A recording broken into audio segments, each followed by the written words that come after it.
एकमताने विधेयक मंजूर केलं आहे।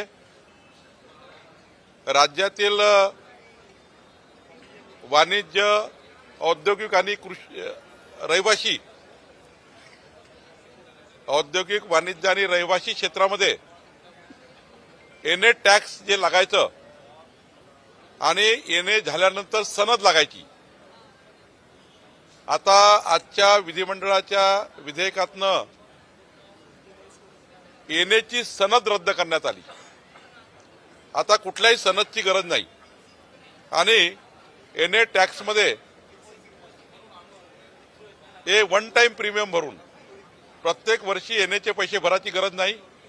यापूर्वी प्रत्येक वर्षी एनएचे पैसे भरासाठी कायदा होता, आता कायदा रद्द केला आणि वन टाइम प्रीमियम भरून बीपीएमएस प्रणालीच्या माध्यमातून आपल्याला वन टाइम प्रीमियम भरून आता एनए करता येईल आणि कुठल्याही पद्धतीने आता एनए आणि त्या ठिकाणी सनद ही दोनही लागणार नाही, फक्त प्रीमियम भरावा लागेल आणि प्रीमियमही फार कमी ठेवलेला आहे।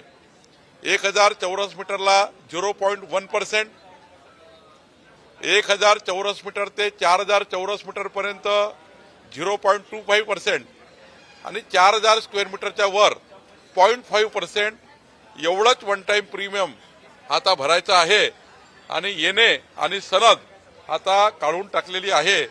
त्यामुळे औद्योगिक, कॉमर्शियल आणि रहिवासी क्षेत्रामध्ये कुठल्याही अधिकाऱ्याकडे, तहसीलदारकडे, एसडीओकडे एनएसची सनद घ्यायची आता गरज पडणार नाही।